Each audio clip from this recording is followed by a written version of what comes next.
Hello there, good morning. It's Saturday morning, 11 a.m. It is actually a little bit past. You noticed we're a little late, and the reason is I'm waiting for Esther. I'm not sure where she went. I mentioned that we're going to be talking about vibrato. Oh, hey, sorry, I got my affogato. Affogato?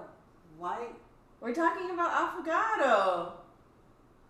Vibrato, not affogato. Hello. Oh. Wake up and smell the rosin. Okay, Oh yeah. Guys, I hope you guys like. Cheers. Yes, cheers. Oh, here's mine. Cheers. Affogato is espresso with ice cream. Okay. So I'm glad you're here because I was really excited for that episode. Can we maybe do it another time? Well, when we get 1,000 subs, maybe we can have affogato for dessert for our pizza and piazzolla party. And if you guys know what it is and if you like it, please share. I don't know how to spell it because it's I'll an spell Italian it in word. the chat. Yeah. So for the past 3 summers, well, 2 summers, and the third one was virtual summer, unfortunately, I've been participating in this really fun festival in Italy. They're in gelato shops. Well, gelato is Italian ice cream, and it's really, really yummy.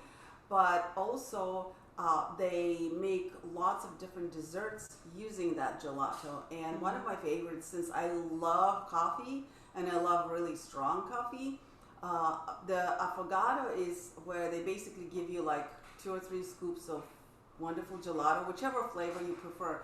But then the best part at the end, they pour a shot of hot espresso over it. Super yummy. And it's so, because espresso actually kind of mellows down the sweetness. On one hand, it makes it a little bit less sweet.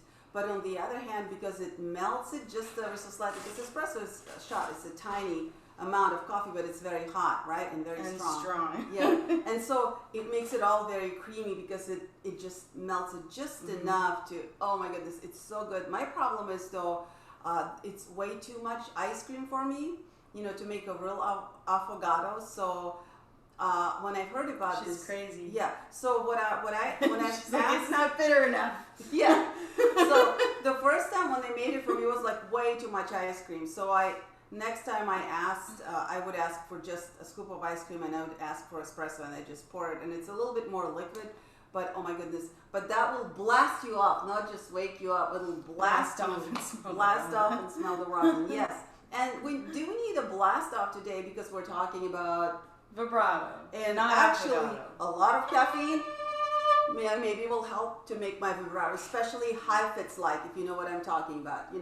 Speaking of high fits, I think it's a great example. Like if you take high fits and Perlman, if you guys know both those violinists well enough, if you don't, go pull up, just go on YouTube and Google anything, and then search for a recording anything by high fits, and then Perlman, and just notice their vibrato styles. You could not find more different vibrato styles than if going from high fits to Perlman. So yeah. High fits is on that spectrum of very, very electrified, very, very like arm action vibrato, very old school, and it's okay. Keep tuning if you need to. Oh, I just needed a little.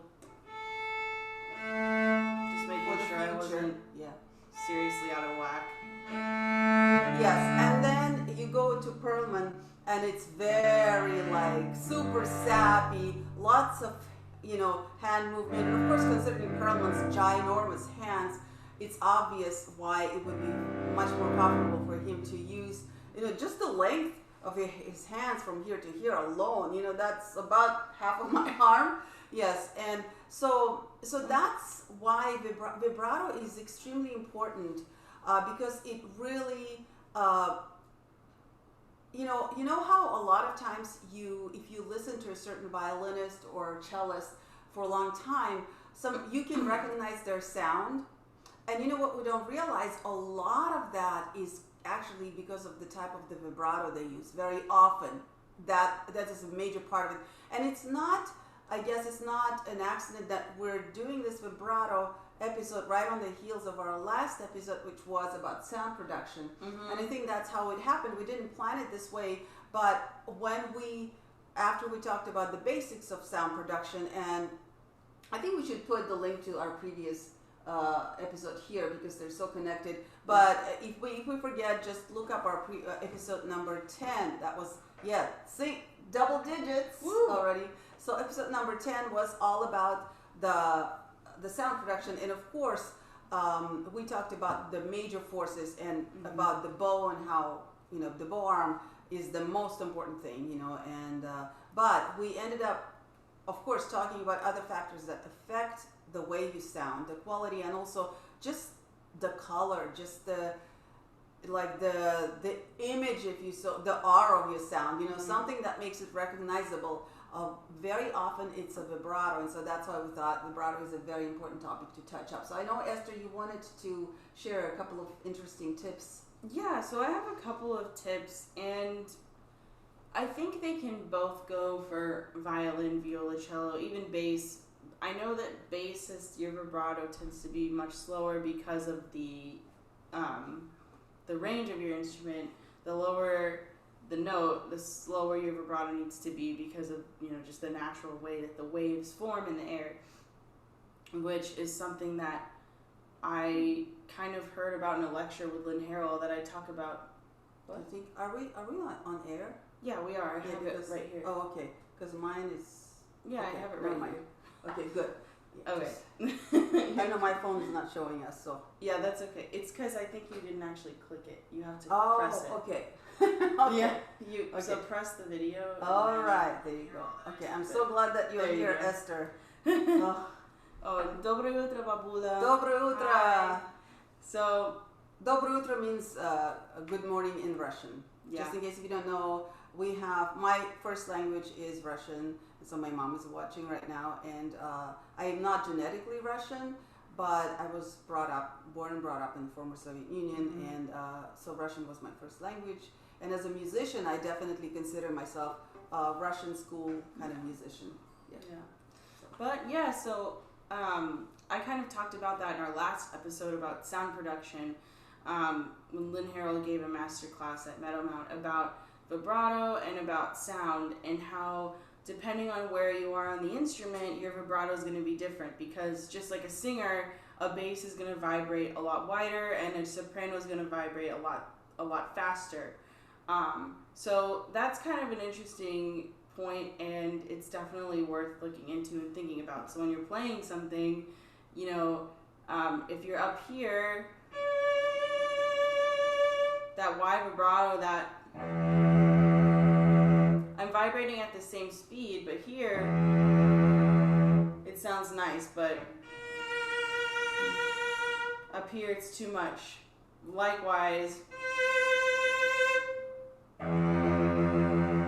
it doesn't sound right? And I think sometimes we forget that little tidbit of information. So when you're playing or performing a piece, try to keep that in mind and think, okay, my vibrato is going to actively change with where I am on the instrument. It's also going to change in that you're going to have to taper it sometimes. So at the end of a phrase, if it's a really bombastic ending, maybe you can keep it going all the way to the end. But if it's the end of like the swan,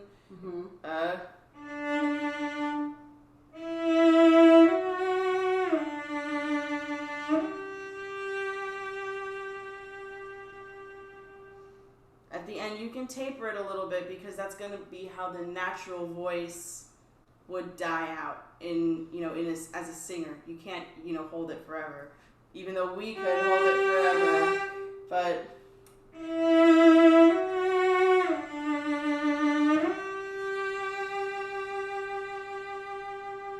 well, we are pretty great, right? I have to say, the stringed instruments that have bows, yes, and sometimes you're right, we can do such amazing things that normally naturally you're not supposed to, and sometimes it's too good for our own good. Right. So just remember that when you're playing, even though maybe you can hold your vibrato all the way to the end, doesn't mean you should. And you should take into account the context of the music and what's going on in your part, in the piano part or the orchestra part, or if it's a solo, what's going on with the rest of the score. And that those are different things that can help you decide. And even just listening to singers sing, one of my teachers recommended, she was like, you need to listen to more opera. Just listen to opera. It doesn't matter what, just listen to good opera. Because I didn't used to really like opera. I like it a lot more now, but I didn't used to be super interested in it. But then when I got to college, my teachers were like, you have to listen because, you know, you have to learn to pick up on those natural, you know, the natural ways that singers phrase. And it's funny, in the last episode we mentioned how my mom, when she was in school, the singers would come to her and ask her to phrase things. Yeah. And so it's kind of like a symbiotic relationship. Yeah, it is. But, you know, it's really important to you know, take that influence from our singer friends, and it's really useful to have. I'm so glad you mentioned the opera because I did grow up listening to opera records. You know, I'm dating myself.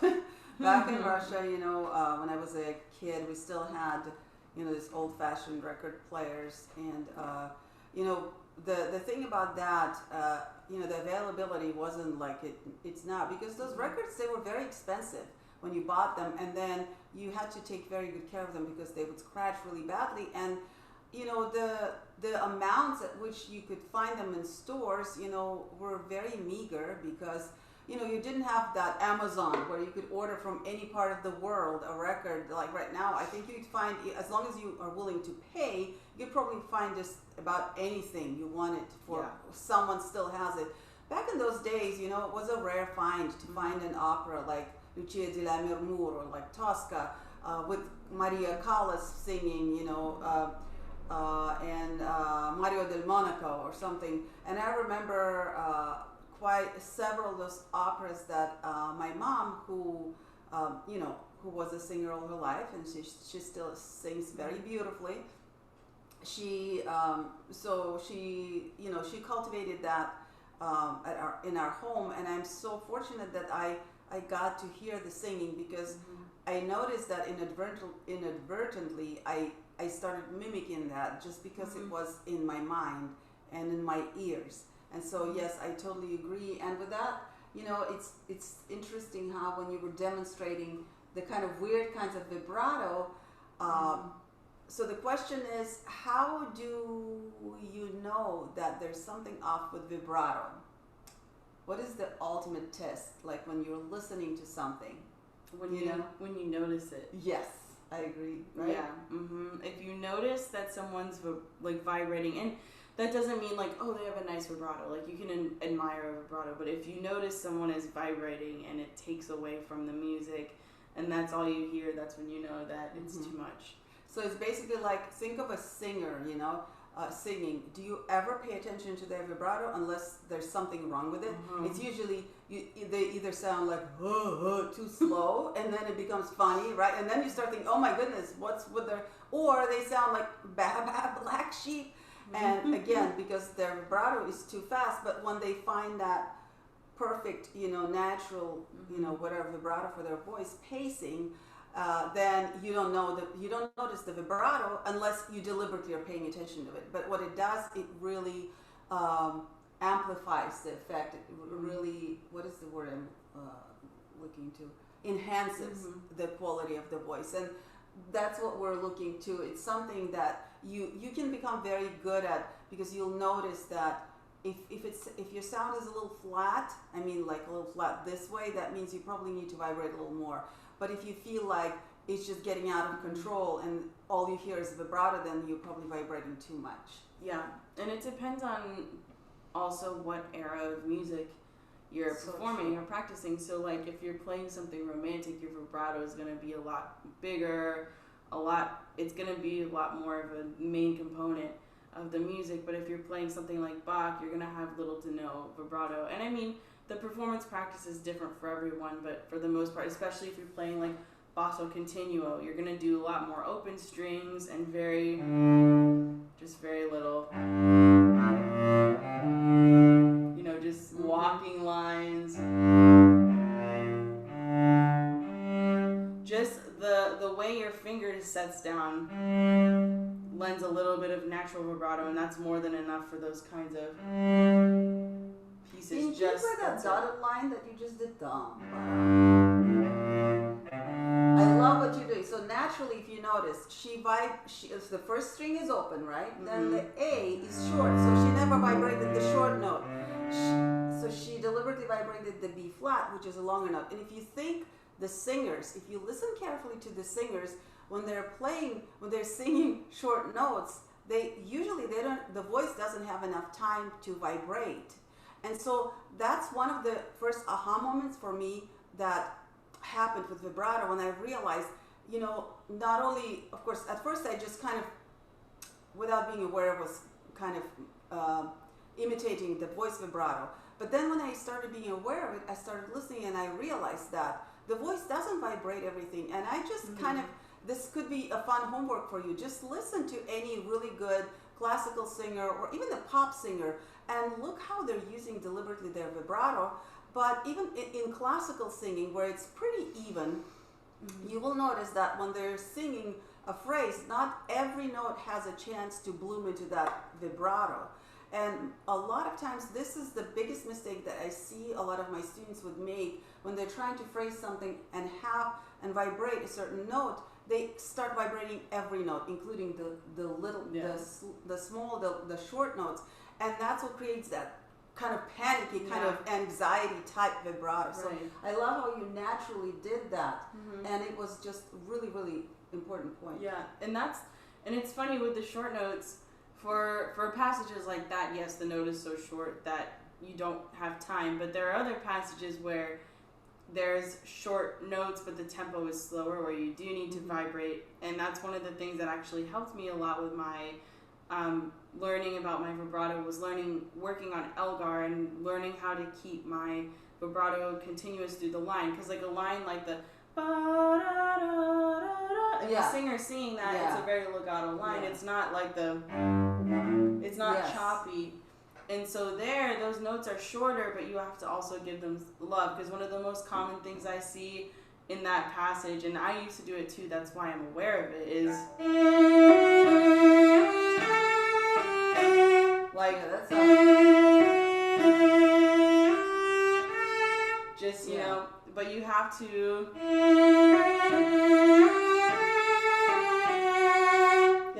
learn how to vibrate each note, and that was really hard. It took me a long time to be able to do that fluidly.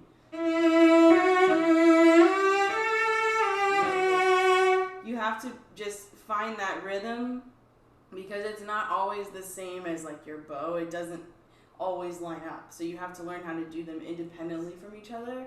So sometimes short notes can actually help you with your vibrato if it's in a legato line like that. So they're not really short, they're just shorter in length than so like, don't forget to give them love, but if they're actually short, you don't need much. And if you're just playing, like, you need little to none. If you're something that short, you're not gonna have time. Like, you're not gonna have any time.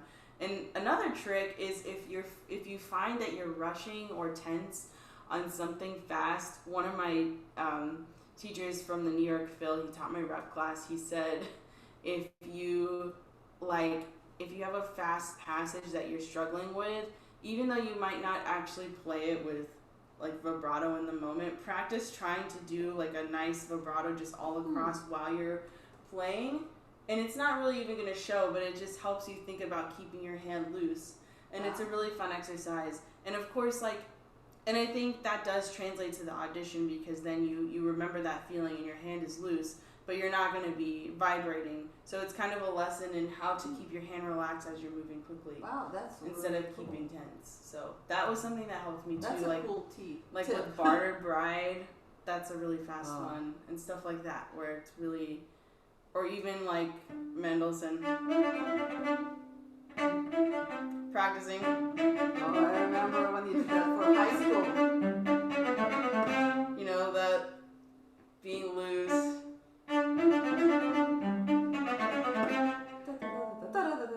I'm not playing that part on YouTube.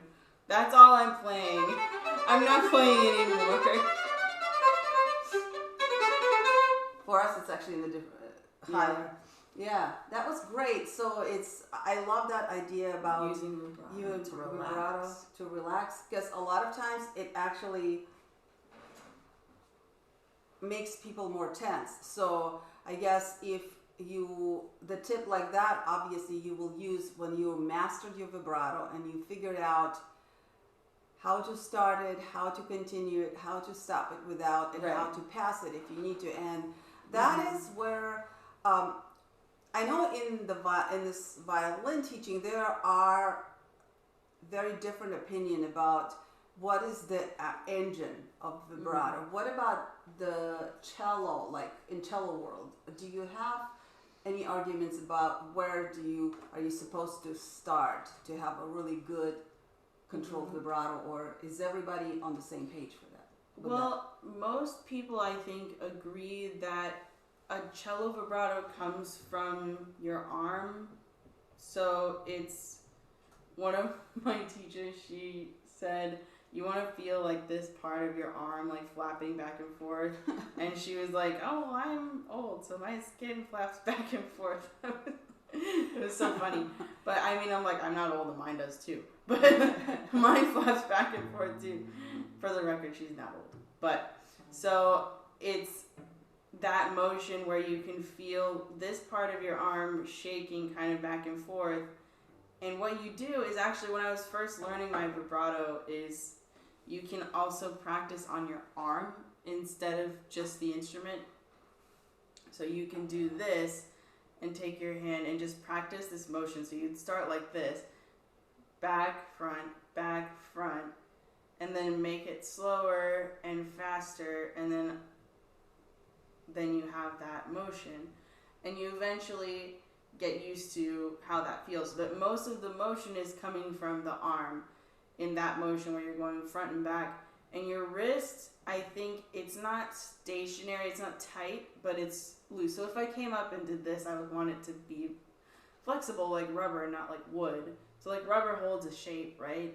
So even though it holds a shape, you can still press it. If you go up to it and move it, it's going to move, but it still holds a shape. So that's how your wrist should be. It shouldn't be like a plank of wood where it holds a shape, but if you come up and touch it, it doesn't move. That's not what you want. You want a rubbery wrist. That sounds really weird. But and then same with your joints. You want your joints to be able to move freely too. And I know some people teach like coming from behind to vibrate. I was never taught that. I think I was more taught coming from the side. The only thing that if you are coming from the side, you have to be careful not to go too far and affect the pitch. So you're always vibrating above the note, not on the note really, kind of. You're vibrating to the note.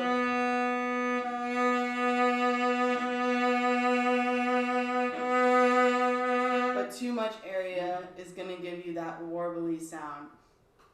And so yeah, mainly that comes from the arm, but you do have to refine it a little bit to make it accurate. Another big thing is, if you notice, my thumb isn't even touching the fingerboard while I'm vibrating this note. You know, it's free. It's home free.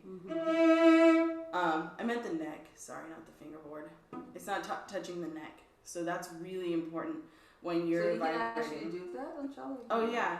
I mean, a lot of times when I play in first position, I'm not actually touching the neck.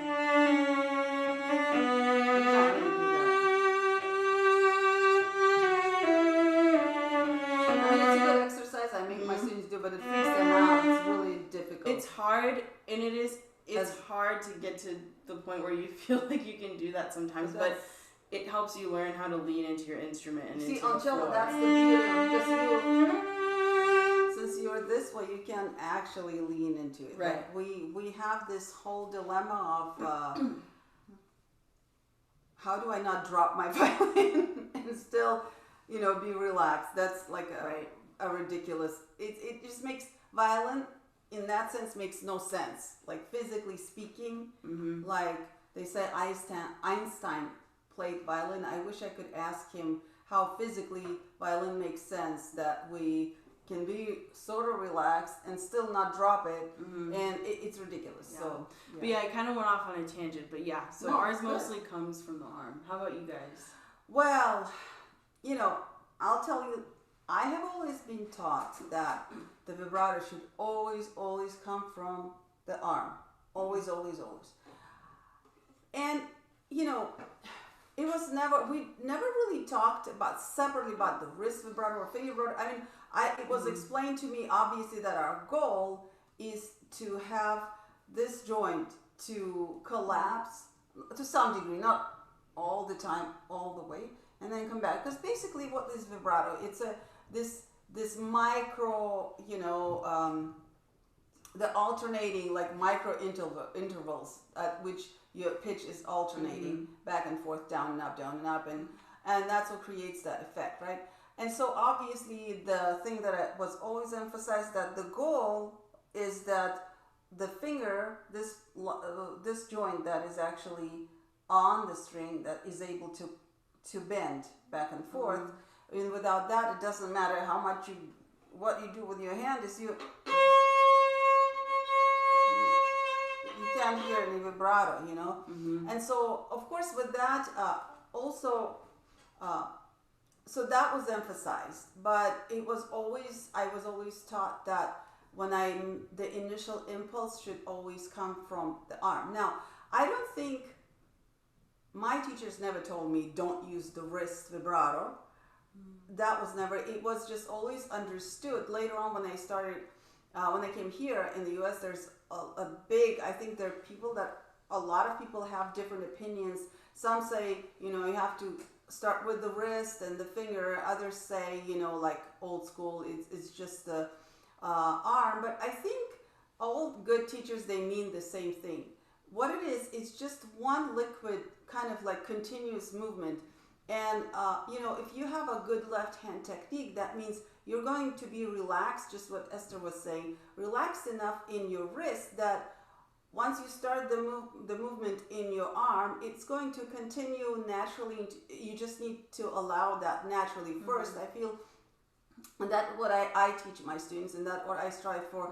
My engine for vibrato is definitely always, the first impulse always comes from here. One of the reasons where I feel I don't think you can really successfully on the violin vibrate with just the wrist, because then you get you see, it's very difficult to do it this way, so a lot of students end up vibrating this way, sideways, and that's really that's the problem for me. That's crazy. When you emphasize too much because you have to realize, we're not exactly 90 degrees turn, our hand is not like this toward the fingerboard. It's always kind of 45 degrees, sort of degrees, right? Somewhere there. Made me think of that SpongeBob quote. Which one? There's the episode where he goes to rock bottom, and there's like a 90-degree slope, and the bus like goes up the slope, and SpongeBob's like, just like Grandpa SquarePants said, never chase a bus, especially if it's going up at a 90-degree angle. Yeah, so this is... She's like, yeah, okay. Anyway. Okay, I have no idea what that has to do with... But so you're talking about ink. Yeah, I guess it's a random day with the affogato. Yeah, got you a little bit too excited. No, it's okay. I don't mind. I like your energy. Keep it up, sites. Okay, so anyway, so that's the problem. It's one thing when your wrist is doing this, when you don't have a violin, but you realize once you hold the violin, especially if you're starting to put your fingers on the fingerboard, that is going to change.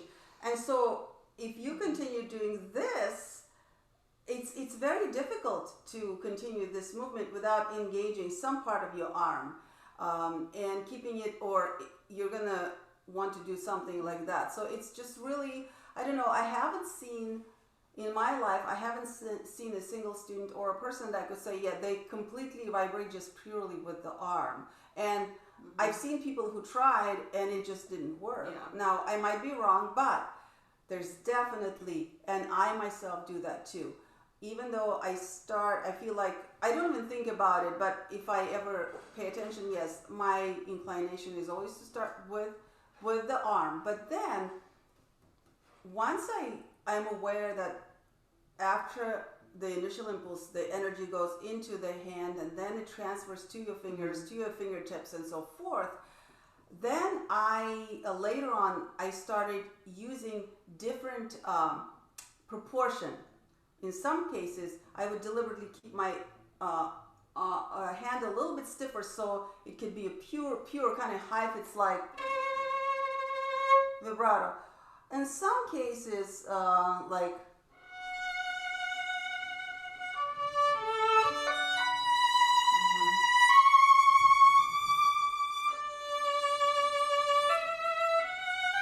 so I'm exaggerating a little bit, but you see in this case, now I still feel right here that everything is moving. You might not be able to see because I have very long arms and so the angle is very, but I'm still engaging muscles here and here. I can feel it. I'm just able to control how much, what is the range of motion actually in the wrist.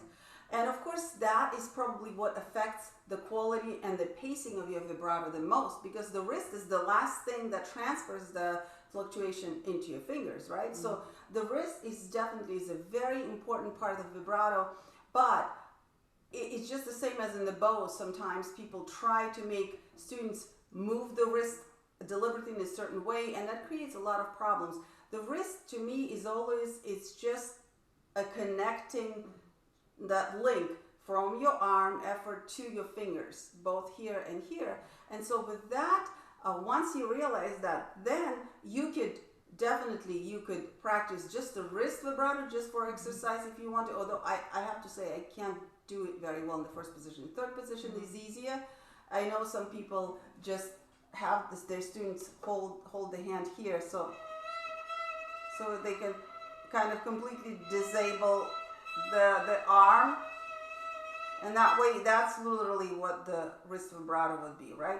But it's really very difficult to do that. But it's not, it's a good start if you, as long as I think the teacher is able to convey that the arm is just as important as the wrist, and it's the whole movement altogether that really creates the healthy vibrato technique, that then I think you could start definitely with just wrist or even finger. I think Galamian started just the finger vibrato first, because it's definitely important to for a student to at least feel what is going to, you know, what it is like to bend the finger without moving it, the pitch up and down. So yeah, and I know like Russian school is very big on, sometimes it seems like they're very big on arm vibrato, but I don't think the teachers mean that you completely are stiff everywhere, because you have to realize the Russian way of teaching, the concept of ergonomic way of playing starts right from the very beginning. Russian, like my teachers were all about at the beginning, not so much about how many pieces I played, how soon. At the beginning, it was all about how relaxed I am, how well I can feel which muscles to use and which not to use them, most importantly. So I think with Russian teaching, this just concept, it comes kind of natural. So maybe some, like if you hear some Russian teachers like really emphasize arm vibrato, it's not because they think you should be stiff everywhere else. They just assume that you know that this is going to participate too. And so yeah, so that's kind of my take on this. And that is the way, but definitely being controlling the wrist in your vibrato, that's what gives you different pace and different quality and color of your sound. Yeah, awesome. Yeah, and we don't have any questions. I know this is a lot of information, but definitely it's useful for whatever level you're at, because even if you're a beginner, the way you start learning your vibrato is, you know, directly related to how you're going to be playing it, you know, later, obviously. So knowing and understanding the mechanics of vibrato and what you're eventually aiming for is really important. Like, same with sound production, you need to know what kind of sound you're going for, and it's the same with vibrato. You have to know what muscles you're using, what kind of sound you want, and that's going to change with each piece eventually. But for a beginner, it's just nice to know like a general sound, a general type of vibrato, you know, a nice loose vibrato. Even if you're vibrating fast, it should still be loose. That's a big misconception, I think, with vibrato, is sometimes if you have a fast vibrato, that means it's tight, and that's not true. So that's not what we're aiming for. So if you have a quick vibrato, like up here, you don't want to be tight. You still want to be loose and have your thumb, your other fingers being able to move for a bigger motion. So if you know what I mean, you don't want to have that like you don't want to be tight to the point where you're like. So in a way, actually, what you're doing, and I tell myself, you did it so well. You know, if you watched it, you know, technically she was using the same exact amount of energy. In the slower vibrato, that energy went more into the larger movement, and therefore it decreased a little bit in how often the movement was done. But then when you by decreasing the amount of movement, you made your vibrato faster, so that same energy went and effort went into just faster fluctuations. So that was a really good way. So that kind of is in a way the idea. It's not that you need to be more tense or you need to put more muscle into faster vibrato. It's just that same amount of effort. It just goes into a different aspect of it. And you know, I wanted to show you a very simple trick that I've used on myself, and it seemed to be very effective on my students. Now, one of the most difficult things about vibrato is that our body, once we, okay, I don't know how it is on cello, but I mentioned last week in the live stream that vibrato is something I will be honest with you, it's something I hate to teach the most. I do. And so I don't teach a lot of beginners now, and thankfully they already come to me, they already vibrate. But the reason it's so difficult because you make this progress with the student, and like suddenly they're able to play these little etudes, the little pieces, and then you realize it's time to start teaching them vibrato, and it's like they go back, and it sounds so horrible because it's very hard to coordinate vibrato also with the bow movement. I actually have specific memories of trying to vibrate. And I remember we were in the living room at Babula's house. Hi, Babula, my grandma. We were at that house. Hi, Mom. We were sitting in the living room, and I was trying to vibrate. I think I was working on I don't remember, some little piece. Maybe it wasn't Elegy. It was something else by Faure, maybe. But something where I needed vibrato. And I remember I was crying because I was so frustrated because I knew what I wanted my hand to do, but it was just spazzing out because you have to learn how to make that motion without being uneven. Just if you're dancing or doing any other sort of fluid movement, there's this point in time where you have to learn how to make it fluid and how to teach your muscles how to do it. And I remember being so frustrated, that I was literally crying, and you were there, and you were like, "It's okay, you'll get it." And I was like, "I don't want to play cello anymore. I hate vibrato." I know It's so awful. It is very difficult to explain. It's almost like explaining how you breathe. It's because once you learn, you forget. Your body kind of gets it. Yeah.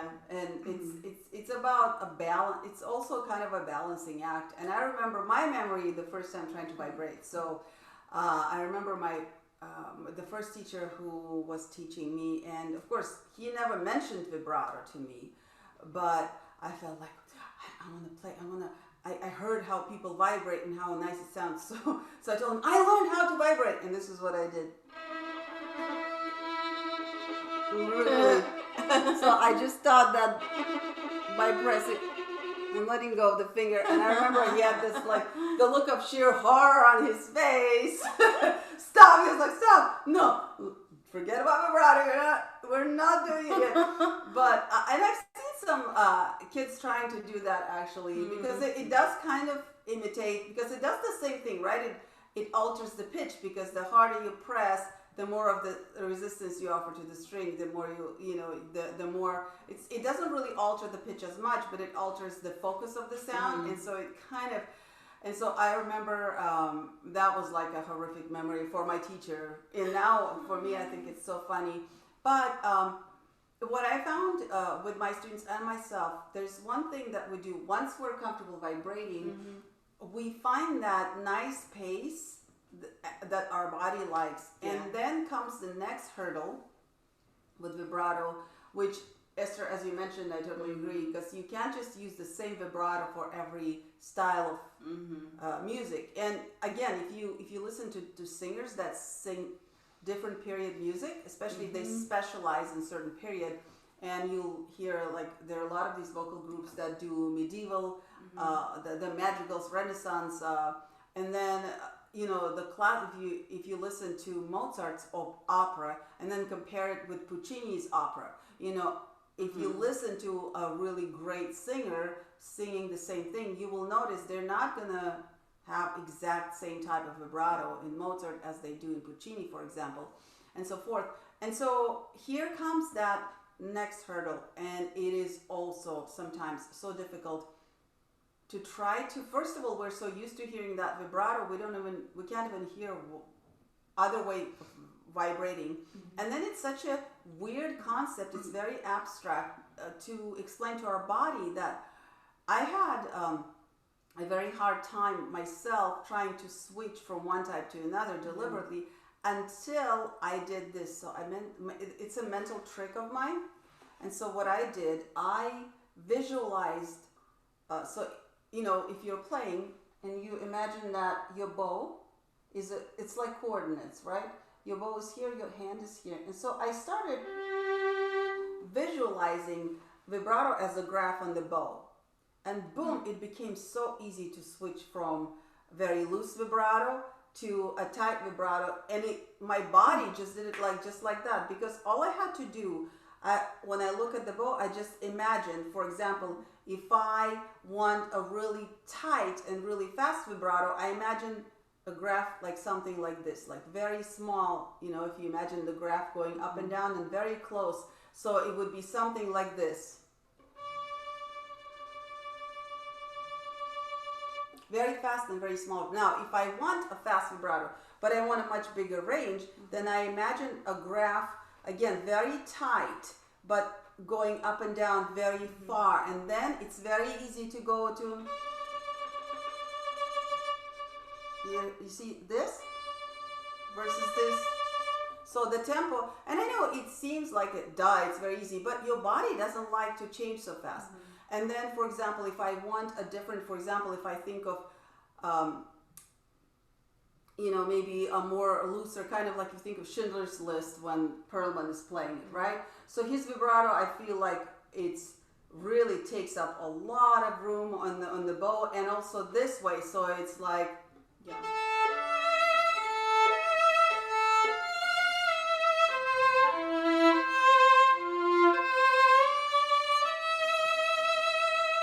Yeah, exactly. But you see, or you could also do a little bit less, right in between.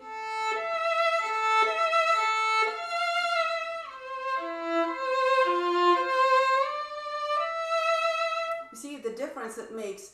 So this is the part of the vibrato that is so difficult for our body to adjust, is you have to think of several things.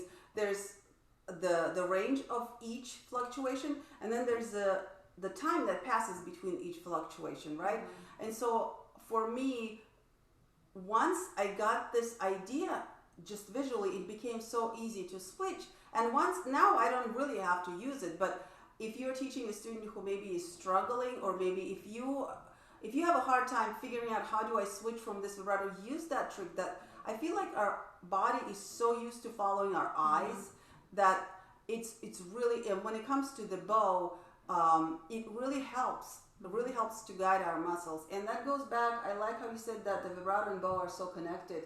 And it's true. I feel like the left hand very often looks up to the bow speed and the bow distribution for the timing of things. I feel like it's so connected. And so when you can always use the bow kind of like that time machine. It's like that thing that measures time. It's like a clock, I guess, your body clock. And so when you have to change elements that have to do with time, if you could somehow tie it to the bow movement, it's incredible how easy it becomes to vary those things. That probably is my favorite discovery, my own discovery about vibrato. And I do use it for my students all the time, and it's amazing how much easier it is for them to becomes to understand what I'm asking them, and much quicker to switch from one type of vibrato to another one. Yeah. So, if you're a beginner, there's hope. Yeah. Don't worry, because I know, we both know it can feel very overwhelming to learn vibrato, especially when you get to that point where you're feeling confident and you know how to play notes and you know how to get a decent sound, and then as soon as you add that vibrato, it feels like you're back at square one, but you're really not. And there's one day it's just going to click for you. You're going to get it. It's going to click, and it's going to be so much easier. So if you are a beginner and you're watching this and you feel overwhelmed, just keep up the good fight. You can do it, and just keep practicing. For beginners, there were a lot of really good tips in there with the bow and the visualization. I really like that. That's a hard word to say. Visualization. That's right. You got it. Another trick that you can do to help learn how to have a nice even vibrato is turning on a metronome. And so let's say we had like 1, 2, 3, 4. Then you would vibrate first in quarters. 1, 2, 3, 4. 1, 2, 3, 4, and then 8s. 1, 2, and 3, and 4, and 1. Let me see. So, what about 60? Yeah, sure. Oh, the sound is up. Oh, I think your YouTube's never mind. on. Yeah, never mind. I'm just gonna leave it. So I'll stay with that. Wow, I pretty much had 60 exactly. Yeah, very good. So 1 and 2 and 3 and I'll be your mom metronome. Then I like to do triplets.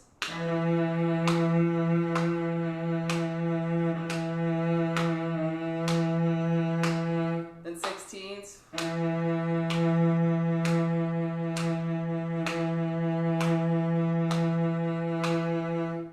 guess you could do 30 seconds. Good. That's hard. Very nice. And that's how you can kind of build up your vibrato, which is it's a fun exercise. It's a little hard at first. Like the first time I tried it, I was like, this doesn't feel good. I think this is great, and I was taught the same thing by my teachers. Now, I think the reason the metronome helps you, what you get, if you notice Esther, she was going pretty much by the beats, and so she was making an impulse for every note when she was going. Every shake was an impulse. Mm-hmm. Then when she went to 2, the large impulse was still on the beats, but then she kind of used the inertia to do the second. Then 3, and so what it does, this is basically how vibrato works. You don't make an effort for every fluctuation. Right. Yeah, and so that's why I think metronome works so well, because it kind of steers your body toward emphasizing the fluctuations that are going with the beat. Yeah. And then kind of relaxing, and so your body starts perceiving it in little chunks instead of each fluctuation on its own. And so I think that was really, you demonstrated beautifully, because you could tell once you went into the 30 seconds, the reason you could do it so well, because you just went for it, and then you gave it a nice little shake, and then you just let the wrist go faster, so that momentum, was gave the energy to the movement of the wrist to go faster, because there was not so much distance to cover between the fluctuations. Yeah, so that was really good. Yeah, that's super important. That's a great comment, that we use a lot of like momentum and inertia and the energy. We don't constantly have to power. Especially one of the things that you might realize is that if you put like a relaxed finger down on the fingerboard, it moves a little bit just from pressing it down. There's a little bit of motion. It's not as much. I mean, maybe it is, I guess, a little, but it's very hard. Well, for us, if you put it down, because we're down this way, so our natural movement is this way. If you put your finger down and let your hand relax, and then just let it do that natural movement, that's one of the things some of my teachers told me to do, is just to feel like relax your hand and let it move a little bit. Just like, if you threw like a plunger at the wall and it doesn't just go, it goes, right? I don't know why that was the image I thought of. That's perfect. But that's what you're doing. The plunger. So I don't know why we know, had it's really annoying to Affogato. think, Went from Affogato to SpongeBob SquarePants plungers. to the plungers. Oh my Yeah, I goodness, don't know. this is I'm awesome. really, I like, love that. I I love know. where you're going with this. Esther. But it's- I'm gonna steal that analogy. In fact, I'm gonna get a plunger, keep it in my office next time when we go back to teaching in person. I'm gonna throw a plunger at the wall and say, "You see?" Hopefully, it But will yeah, catch. if you have if you have all that energy going into the string, it needs somewhere to go. So Yeah. it does move a little bit, and you have to be aware of that because you could just go. But if you let go and just let it fall, there is a tiny little motion there Fantastic. that happens. So then if you just take that motion and start making it wider, like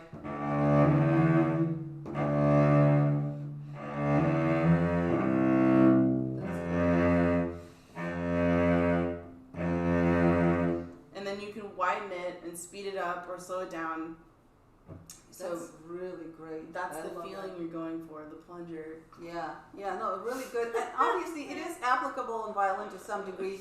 With violin, it's just things are so much smaller. Yeah. And and again, obviously, I have my viola You can here. have a tiny plunger. Yeah, yes. We're too classy for plungers. We're divas, violin divas. But definitely, I have my viola, but I'm too lazy to pick it up. But I started playing viola like finally, a little bit more seriously, and I'm really enjoying it.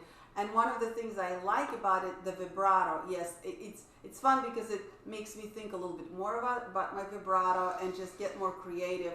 And I feel like just the range of the viola is so much more within the range of human voice. And so that correlation, it's very fun to really copy. Like I love to just play on the viola some famous arias like Nessun Dorma or Casta Diva. And on the violin, it's very hard to make it sound so it's not all like, But on the viola, because not only the range, because it's a little lower, it's nice. You can do that little bigger vibrato, and that really sounds so much more natural, like the voice vibrato. So to a point, it's not even so much the range of voice of the viola, but also because it's a little lower, like we're talking, the lower you are, the slower you can vibrate, and the higher you are, the faster you have to vibrate for it to sound natural. And so on the violin, that's my problem. When I try to play something very vocal, I feel like it doesn't really sound right. And I think it is because naturally I can't really slow down my vibrato enough to like really match what natural voice vibrato would be there. But with viola, it's perfect because it's just the right range where you could really like mimic the human voice. It's almost uncanny. It's almost scary, like how much you can mimic the singers on the viola. And I think cello is the same way. It's because it's lower. There's a lot of the cello range falls within the human voice range, right? Maybe not all of it, but a lot of it. Yeah, there Well, are definitely basses who can sing this low C. Yeah, Dedushka probably. My dad, who passed away 10 years ago, he had this incredible profundo bass. It means it's the lowest bass voice you can have, and so he could sing some of the lowest notes. But it was funny because he was very scrawny and very small, so no one would expect from him. And then he would go, like he would come into the store, like or somewhere, and then where people didn't know him, and then if he ended up saying something, like all the heads were like, and no one would expect to look at him. Like they would look around him until he said something again. The faces were like, "That's you. How do you have that kind of voice?" Because when you heard his voice, you'd imagine like this 6'5", basketball giant or something. And so that was incredible. But yeah, he could probably, I don't know if that's within the range, but he definitely could nail some really, really low notes. And I think Esther's, that's kind of Dedushka's thing, that you ended up playing the lowest instrument in our family. I did. Before we finish, thank you guys. It was so fun to have you. Thanks for watching. We assume that you were so taken by our wisdom that you couldn't even think of a question. But really, even after, you can always post your questions. We really love answering the questions. That's the whole reason why we like doing the live stream rather than just pre-recorded when it comes to technique, because I know there are a lot of questions that the answers would require demonstration, and it's just so much easier. So, but we don't want to forget an exciting announcement about the upcoming live stream. Yes. Because we have a new development. Yes, so next weekend we have a student named Zubin Solis who has contacted us and wanted to do a masterclass. One of our viewers and yes, he's one of our viewers and subscribers. And if you're watching, hi Zubin. So we're really excited. We're going to do a master class with him next weekend live on air. So he's going to join us via Zoom, and we're going to stream it to YouTube as we always do, but he's going to also be in the Zoom chat. So make sure you tune in for that. It's going to be our first master class, hopefully the first of many, and we're very excited to work with him. And we'll both be able to, we'll all be able to hear him play. He's a beautiful cellist, and we'll be able to give him some feedback. He can ask questions, you guys can ask questions. That's the great part about a master class. It's like a joint learning experience with everybody. And since we're doing it not like we used to do it live, but via Zoom, you could even have your instrument out and try some of the things. The best part about it, he went to Vela. Right? Zubin says hi. Hi. Yeah, we're doing a lot of advertisement for you, Zubin. We want to make sure, we treat you like a star that you are. But no, we're so excited. And Zubin went to Vela, right? Vela? I think so, yeah. Yeah, and so he studied with Mr. Butts. If you local people, probably remember him now with also Juan Menendez. So I'm definitely going to reach out to, please reach out to your teachers. If you went to local Edinburgh schools, I'm sure they probably know him. I would love to have a nice crowd and for everyone to cheer for just how wonderfully talented string players we have in the area. And we're just really appreciative of this opportunity to teach someone from here, and just for us to kind of have this fun project that is going so well. So please reach out. Let's make it a nice, big, I guess, really filled virtual classroom. I don't know, a hall. So we would love to have a lot of people. And also, if you would like to also be featured in one of our master classes, we would love that. It really, you could be at any level of performance. Of course, we will do, just reach out. I think they could DM you. Yes. And we will put we have a new Instagram account. We will definitely put at Sight String Pros. Yes. So it's just our YouTube name, but in Instagram with the @sign. And you can DM us there and let us know if you'd like to be a part of it, and we can set up a meeting and talk about what you like to play, what questions you have, what you want to go over, and we can go from there. But we'd love to have more and more people doing the master classes live, so definitely let us know if you're interested.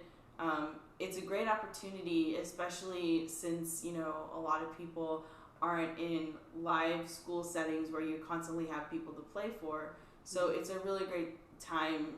It's a great opportunity to get a little adrenaline going and just enjoy performing for an audience. And also, if you're trying to get yourself out there a little bit, it can't hurt, because you never know who might be listening. Exactly. It's such a great, I know we already we crossed 790 mark. We're at 791. Thank you guys to 800. So much. You realize that's pretty much like the brand new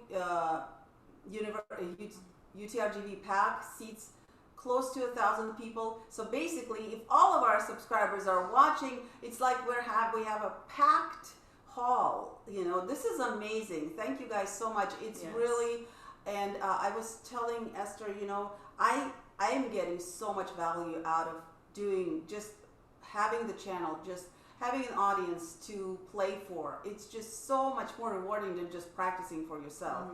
And so guys, if you have, I know there are a lot of educators who are watching now and will be watching later. If you have wonderful, talented students, or students who would like to play for someone, please let us know. We would love to feature them. We are very nice teachers. We're not mean teachers, we promise.